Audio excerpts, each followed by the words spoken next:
Félix Éboué, 1884-1944. Félix Éboué est entré dans l'histoire comme celui qui offrit à la France vaincue son premier territoire libre. Le 26 août 1940, tandis que la métropole est occupée par les Allemands et que les colonies se soumettent à Pétain, Félix Éboué proclame le Tchad terre républicaine.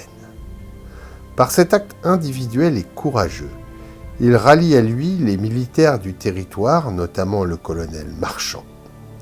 Quelques jours plus tard, il sera imité par d'autres gouverneurs d'Afrique qui, ensemble, répondront à l'appel du 18 juin. Le 12 novembre, De Gaulle choisit Éboué comme gouverneur général de l'Afrique équatoriale française, d'où partiront les premières forces armées des généraux Delormina, Koenig et Leclerc.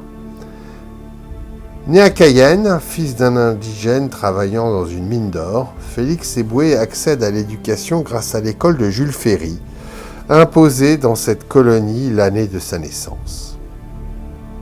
Élève studieux, Félix décroche une bourse lui permettant d'entrer au lycée Montaigne de Bordeaux.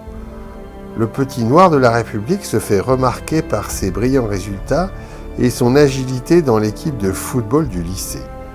Bachelier, Éboué réussit le concours d'entrée de l'école coloniale, d'où sort l'élite des administrateurs de l'outre-mer. Il entame sa carrière de fonctionnaire colonial en 1910 en Afrique équatoriale. Profitant de ses congés, Félix Éboué retourne chaque fois en Guyane, où il fait désormais partie de la bourgeoisie indigène. C'est à ce titre que les francs-maçons de Cayenne, presque tous colons, estime judicieux en 1914 de l'initier à la loge France équinoxiale de la Grande Loge de France. Mais sa vie l'appelant en Afrique, Éboué fréquente rarement sa loge mère. Il est plus assidu dans une autre loge, les disciples de Pythagore, où il s'imprègne des principes humanistes de la franc-maçonnerie.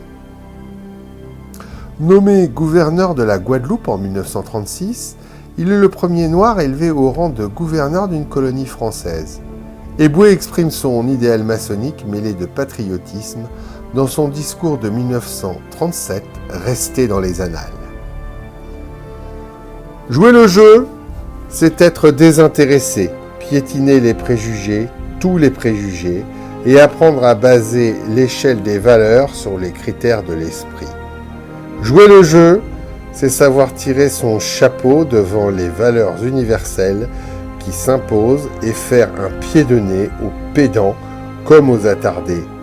Jouer le jeu, c'est aimer les hommes, tous les hommes, et se dire qu'ils sont tous bâtis sur une commune mesure humaine qui est faite de qualités et de défauts.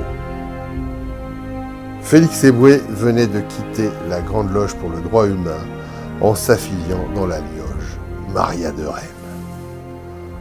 En refusant d'obéir à la dictature de Pétain, le Noir de la République est le premier franc-maçon auteur d'un acte de résistance connu et relayé par la BBC.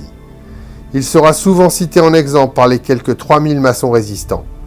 Malheureusement, Éboué meurt en mai 1944 à l'âge de 60 ans, avant de voir la libération du sol français, sa patrie.